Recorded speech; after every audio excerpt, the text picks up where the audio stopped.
Thomas also had the best insight about 2020 that I've yet heard from anybody. He said, "Dad, there are two pandemics this year." I said, "Really? What's the other one?" He said, "Well, there's obviously COVID-19, but there's another pandemic which is more contagious, and it's called WOKED-19. And you can catch WOKED-19 from the internet, so it's more dangerous than COVID-19." I think there's wisdom amongst the 8-year-olds, Dave. They give me hope.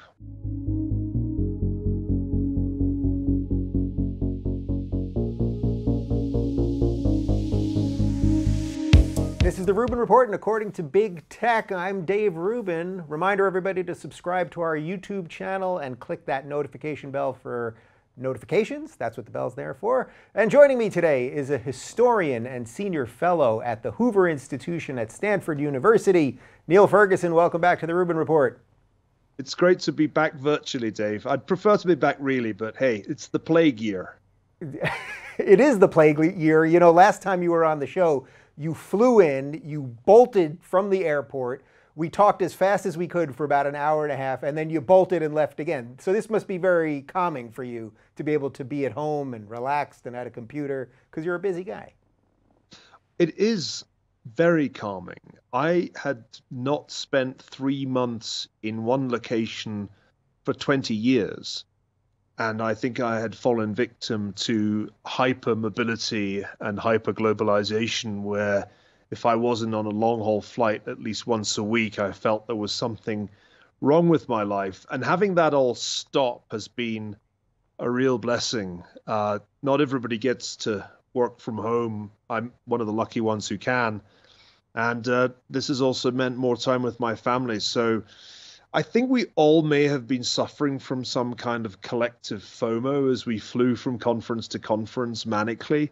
And COVID-19 stopped the world and said, you can all get off now. And for some people, it's been difficult. For me, it's been literally coming home, but also metaphorically, because I'm back to the kind of life I had when I was a young academic teaching at Oxford with little kids.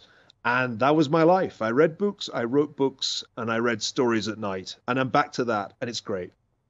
Well, as most of my audience knows, your wife is the magical, amazing, I'll let you add a couple other adjectives, Ayaan Hirsi Ali, and you guys do have a toddler now, so you're, look at you enjoying home life. You're supposed to be a stodgy academic, and you're enjoying home life. Well, we have 2 sons, actually. I'll add the adjectives, shall I, Dave? Yeah. Brave, beautiful, and brilliant. Those are the 3 things that describe my wife. And she's also a wonderful mother. And our 2 sons, one of whom is 8, the other's 2, are a constant source of joy to us. And I'm just seeing much more of them, which is fascinating. I thought homeschooling was an oxymoron. And it turns out actually to work quite well, at least with some kids. Thomas, who's 8, he's really been in some ways more engaged because he's had greater freedom to explore. And I've been fascinated to watch him become a little autodidact and delve deeply into STEM subjects. So yeah, there's all sorts of wonderful things that have come out of 2020, which is paradoxical because it's been a horrible year for so many people. Well, STEM subjects, I thought STEM subjects were all racist and patriarchal and part of the oppressive machinery that is the West or something like that. You're teaching STEM subjects to an 8-year-old?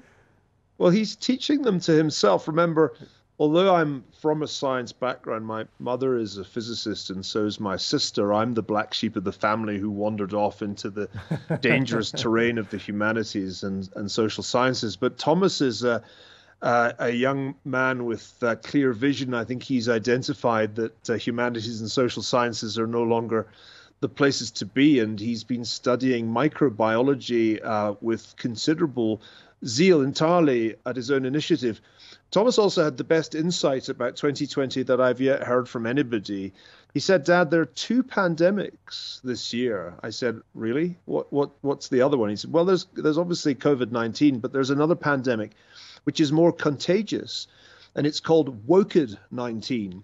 And you can catch WOKED-19 from the internet, so it's more dangerous than COVID-19. I think there's wisdom amongst the 8-year-olds, Dave. They give me hope. You know, most people make up what their 8-year-olds are saying, but I actually believe that Yoren Ayon's offspring said that.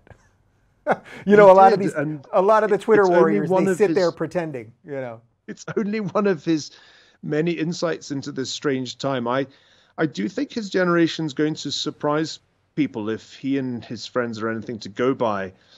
There's a kind of healthy skepticism, a sort of South Park quality to this generation. They are very different in their outlook, as far as I can see from an admittedly small sample, from the Generation Z 20-somethings who are currently in various stages of anxiety and wokeness. So I have a suggestion, which I'm sure it's impossible to do more than speculate about because we can't poll 8-year-olds. But I think Generation T, the kids who came of age during the Trump presidency, are going to have very different outlooks. Partly because I think they've been slightly force-fed woke ideas at school, and they do react like, you know, Cartman and Kyle and the kids from South Park, which I find quite encouraging because at 8, I was a kind of instinctive conservative. I think most 8-year-olds are. You're kind of against change. Even when your parents change the wallpaper in the living room, you're kind of against it.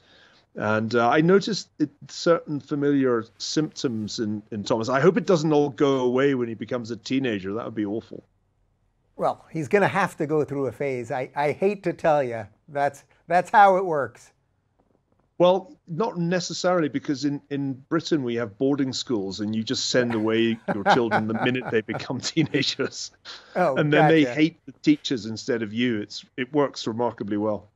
That's actually pretty clever. All right, so we're going to do something a little bit different than I would normally do if I was to have you on. I want to use the time with you to sort of celebrate America and celebrate freedom. This is going to be our July 4th special. We're taping it a little bit before July 4th. But because you have an interesting immigration story, your wife has an interesting immigration story, you are a historian and a proud American. I thought you were the right guy to talk to about this. But before we fully get into that, am I correct? You've written 14 books. Is that right? I think it might be 15, actually. Is it 15 Dave. now? Yeah, I think so, yeah. That's a lot of books. I don't even have a question to ask. I just wanted to say it because it's an awful lot of books. And as a guy that just wrote one, I just feel like you deserve some credit on that.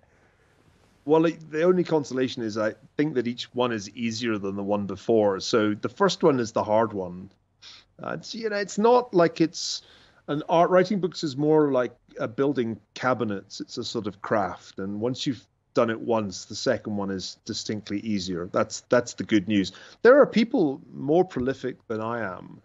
And indeed, one of my heroes, the Scottish novelist John Buchan, regarded it as a kind of wasted year if he hadn't written a book, whereas I think my batting average is a book every 2.5 years or so. So, I mean, I'm not exceptionally prolific, but I did used to look around at certain universities where I've worked and marvel at how few books some of my colleagues were able to write. I don't know what they were doing the rest of the time. I live to write, and reading and writing are the two things that I do with the greatest facility. The thinking in the middle is the difficult bit. You do the reading, and then the hard bit is the thinking. Once you've figured it out, the writing is a relatively straightforward part of the job. All right, so between the personal story, the writing, and a little bit of the thinking, let's talk about freedom. So first, I just thought telling a bit about your own personal immigration story would be kind of interesting. You wrote a blog about it a while back, and I think that might be a nice way to set this whole conversation up. Well, I've been working in the United States since around 2002. I was transatlantic for a while, going back and forward very regularly. And it took a while before I realized that when I was landing at Boston Logan, that felt more like coming home than landing at Heathrow. There was a kind of gradual process. I decided to come to the United States partly out of a sense that the action was here. In my field, I was writing a lot of financial history. I'd written a history of the Rothschilds. The English, by and large, like their historians to do kings and queens, prime ministers, not bankers. New York kind of got what I was doing more than London did. And I was kind of toying with the idea of a move to New York University when 9/11 happened.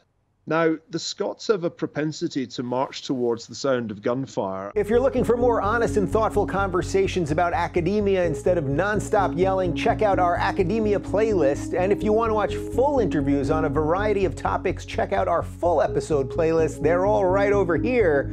And to get notified of all future videos, be sure to subscribe and click the notification bell.